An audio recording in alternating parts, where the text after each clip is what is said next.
थोड़ा सा जानने की कोशिश करूंगा कि उस कमेटी के नमस्कार दोस्तों, मैं राकेश शर्मा YMO चैनल से, और मैं आपकी बात कराऊंगा आज बहुत ही महत्वपूर्ण एक शख्सियत के साथ। दरअसल दोस्तों, आपने जाना होगा, आपको पता होगा, एडवोकेट प्रोटेक्शन एक्ट पर एक कमेटी बनाई गई थी बार काउंसिल ऑफ दिल्ली की तरफ से, जिसको हेड कर रहे हैं हमारे KC मित्तल जी। और वो KC मित्तल जी, आज मैं उनको आपसे रूबरू करा रहा हूँ और थोड़ा सा जानने की कोशिश करूँगा कि उस कमेटी के तहत उसमें क्या हो रहा है एडवोकेट प्रोटेक्शन एक्ट के बारे में। वो थोड़ी सी मैं बातें आपके साथ कराऊंगा। मैं Rakesh Sharma, media incharge BCD, आपको लिए चलता हूं मित्तल साहब के पास। मित्तल साहब नमस्कार, आपका बहुत बहुत स्वागत है हमारे चैनल में। और सौभाग्य से आज आप मुझे मिल गए और मैंने आपको समझ लो पकड़ लिया और आपसे रिक्वेस्ट कर ली। तो मैं सीधा सा आपसे पूछना चाह रहा हूं सर, तमाम बार काउंसिल ऑफ दिल्ली के जो एडवोकेट्स हैं वो कोशिश कर रहे हैं कि जल्दी से जल्दी ये एडवोकेट प्रोटेक्शन एक्ट जो है, जिसका बिल ये आ जाए सामने, इसका मसौदा सामने आ जाए और इसको पास करवाया जाए। आप उस कमेटी को हेड कर रहे हैं जो बार काउंसिल ऑफ दिल्ली ने बनाई है, जो इस मसौदे को तैयार करने में काम कर रही है। सर, इसके बारे में थोड़ा सा हमें बताएं। देखिए, एडवोकेट्स प्रोटेक्शन बिल जो है एक कम्प्रिहेंसिव ड्राफ्ट बनाने की कोशिश चल रही है, जिसमें हमारे सारे मेंबर्स भी शामिल हैं और कोऑर्डिनेशन कमेटी के जो पदाधिकारी हैं वो भी शामिल हैं।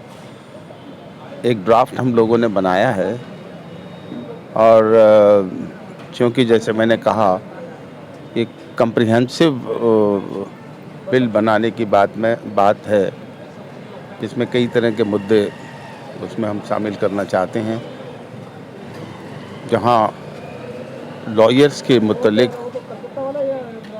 चाहे वो पुलिस के साथ शिकायत हो, चाहे कोर्ट में शिकायत हो, या प्रशासन की किसी अथॉरिटी से कहीं शिकायत हो, जब किसी भी तरह की कोई भी बात हो, overall to protect the advocates. अभी मैं उसकी तफसील में नहीं जाऊंगा जी, क्योंकि अभी हम लोगों ने उस पर एक फाइनल व्यू लेना है। उम्मीद है कि हम जल्दी कमेटी में और सब लोग बैठ के उस पर एक निर्णय लेंगे।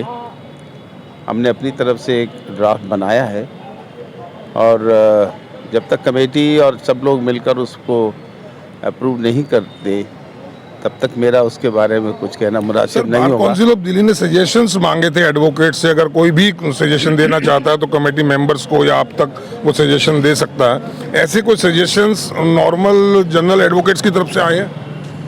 देखिए, सजेशंस हमारे पास जितने भी आए हैं, सबसे इम्पोर्टेंट तो जो ऑफिस बेयरर्स हैं, बार एसोसिएशंस के और बार काउंसिल के और भी बहुत से लोगों से अलग अलग इस पर चर्चा हुई है। अपनी अपनी राय सब आई है और वो जितने भी हैं उसको हमने कोशिश किया है कि एक कंपाइल करके उसको एक अच्छे बिल के रूप में बना लें। और मैं समझता हूँ कि जब सबके सामने आ जाएगा तो एक अच्छी चीज़ मिलेगी, जिसमें एक और बहुत बड़ा सोच ये था कि जो भी लेजिस्लेशंस अभी आए हैं वो शायद उतने विस्तार रूप से नहीं हैं जितनी कोशिश हमारी कमेटी और हमारे सब लोग और ऑफिस बियरर्स उसको बनाना चाहते हैं। बहुत से मुद्दे जो कहीं ना कहीं छूटे हुए थे, उन सबको हमने शामिल करने की कोशिश की है। और मैं समझता हूँ कि जब हम लोग सब बैठ के उसको फाइनल करेंगे तो उसके बाद सबके सामने आएंगे और बिल आए। आम एडवोकेट जो है वो उम्मीद करे कि ये इसको आप बहुत जल्दी अमली जामा पहना देंगे और बहुत जल्दी ये ड्राफ्ट जो है बाहर आ जाएगा। आप जो जल्दी की बात कर रहे हैं वो बस बहुत ही जल्दी कहिए आप। बहुत हमें अच्छा लगा ये सुनकर। एक्चुअली एक आपको भी ध्यान होगा 2019 में 21 में एक ड्राफ्ट बताया गया कि बीसीआई ने ऑलरेडी सेंट्रल गवर्नमेंट को भेजा था। उस ड्राफ्ट का सर क्या उसको हम डमी समझ लें या उसको नल एंड वाइट समझ लें? देखिए, मैं उस पर कुछ नहीं कहना पसंद, नहीं, आई वांट टू नो, मुझे नहीं मालूम। वो अभी उस पे काम नहीं होगा, अब जो होगा ये इस ड्राफ्ट पर काम होगा। नहीं, सुनिए, हमें उस इशू पे जाने की ज़रूरत इसलिए नहीं है। बीसीआई ने वो ड्राफ्ट अपना सेंट्रल गवर्नमेंट को भेजा था और वो ड्राफ्ट उनका पूरे हिंदुस्तान के लिए था। और ये जो आप बना रहे हैं ये दिल्ली के लिए? ये स्टेट वाइज, अब ये दिल्ली के लिए। ओके। तो हमारा ड्राफ्ट जो है, जैसे कि हमारे बहुत से दोस्त साथी बार काउंसिल में भी और कोऑर्डिनेशन कमेटी में भी चीफ मिनिस्टर से भी मिले हैं, लेफ्टिनेंट गवर्नर से भी मिले हैं और सब अपनी अपनी जगह काम कर रहे हैं और दिल से चाहते हैं जी। ये बड़ी खुशी की बात मैं कहना चाहता हूँ आपको कि हर कोई काउंसिल में भी और बार एसोसिएशन और कोऑर्डिनेशन कमेटी में भी इस मुद्दे पर कोई भी सुस्त नहीं है, बल्कि चुस्ती से काम हो रहा है। बहुत बढ़िया, हम यही उम्मीद अपने नेताओं से करते हैं और जिसकी टीम की अगुवाई आप जैसे सीजन्ड और एक्सपीरियंस्ड एडवोकेट कर रहे हो और हमारे जो वेल विशर कर रहे हो, तो हमें उम्मीद तो लगती है कि बहुत जल्दी होगा। जैसा आपने बताया कि बहुत ही जल्दी होगा, ये और भी खुशी की बात है। सर एक सवाल बस मैं थोड़ा सा हटके कर रहा हूँ। एक अभी 2 सर्कुलर्स आए हैं, 2 गाइडलाइंस आई हैं कि एक तो बीसीडी ने तय कर दिया है कि जो नया एनरोलमेंट होगा बीसीडी में वो केवल और केवल दिल्ली और एनसीआर का जिसके पास वैलिड आधार कार्ड है और रेजिडेंशियल प्रूफ है उसका होगा। और दूसरा जो कि एक मुद्दा बहुत ही जिसमें बहुत लोगों में खलबली भी है और बहुत लोगों में उत्सुकता भी है, वो है जो फर्जी एडवोकेट्स के बारे में एक मुहिम चली है कि उनको चिन्हित किया जाए और उनको बाहर किया जाए किसी भी तरीके से। सर उसमें क्या कहना चाहेंगे? देखिए, इन दोनों मुद्दों पर मैं कुछ नहीं कह पाऊँगा। ये आप बेहतर होगा कि चेयरमैन साहब से या सेक्रेटरी साहब से। लेकिन आप हमारी ये कुछ भावनाएं हैं, जितने भी एडवोकेट तमाम हैं वो सब चर्चा करते हैं, उन सब ने एक मैं कहूँगा कंक्लूजन ये आ रहा है कि ये जो वेरिफिकेशन है एडवोकेट्स का, ये वेरिफिकेशन निचले तबके से नहीं लेके मतलब आखिरी सीढ़ी से ना लेकर के, अगर ये बार काउंसिल ऑफ दिल्ली के जैसे 25 आप लोग मेंबर्स हैं, अगर आप ही लोग एक हफ्ते में ये डिक्लेयर कर दें कि हमने अपना वेरिफिकेशन करा के पब्लिक डोमेन में डाल दिया और अब हम नीचे और जो पदाधिकारी हैं बार एसोसिएशन के हैं, तो एग्जाम्पलरी बन जाए पूरे इंडिया के लिए।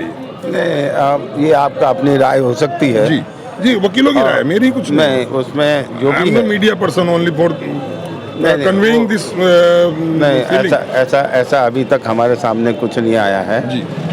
और हर कोई एक चीज़ आप भूल रहे हैं जो कि मैं अक्सर कहता हूँ, हर वकील अपने आप में इतना गुर्दा रखता है और इतनी हैसियत रखता है, वो सबसे बड़ा एग्जाम्पल है। तो यहाँ किसी ऑफिस बेयरर या उसकी ज़रूरत नहीं है और हमें हर वकील का सम्मान करना है, हर वकील की राय का सम्मान करना है, हर वकील को उतनी ही अहमियत देनी है। और मैं आपको एक चीज़ बता दूं, इसीलिए कहते हैं कि जो वाइब्रेंट क्लास है वो वकीलों की क्लास है, वो सिर्फ वकीलों के खुद की वजह से और हर वकील की वजह से। ये आप जैसे एक्सपीरियंस रहनुमाओं की वजह से भी है, जिनके अनुभव से हम लोग सीख रहे हैं, यंग जनरेशन सीख रही है और इंस्पायरेशन ले रही है, इंस्पायर हो रही है कि आपने कितना संघर्ष में एक जीवन को कहां से कहां लाकर, यही बार ऑफिस है दिल्ली बार ऑफिस, आपके टाइम में ये नहीं था। यहाँ क्या हालत थी जब आप आए और आज देखें कितना बदल गया, कितनी रौनक हो गई। आप 2 मिनट से बहुत ज्यादा आगे आ भी गए। हम लोग दौड़ते का मैं अवेल कर रहा हूँ, मैं समझ सकता हूँ आपका बहुत कीमती टाइम है। पर आप जो है आप निश्चिंत रहिए जी। बार काउंसिल और हमारे चेयरमैन मनन साहब और जितने भी साथी हैं या कोऑर्डिनेशन कमेटी और बार एसोसिएशन के ऑफिस बेयरर हैं, हम सब लोग एकजुट होकर वकीलों के हित में काम कर रहे हैं और करेंगे, यही हमारा मकसद है। Thank you sir. तो सुना दोस्तों आपने, ये थे केसी मित्तल जी, इन्होंने बिल्कुल दो टूक अपनी बात रखी और मैं राकेश शर्मा इसी तरह आपकी बात और भी लीडर्स से कराता रहूँगा। आज के लिए दोस्तों इतना ही, इजाज़त चाहूँगा और कल फिर किसी मुद्दे पर इसी बारे में और बात करूँगा। आज के लिए इतना ही। जय हिंद, जय भारत।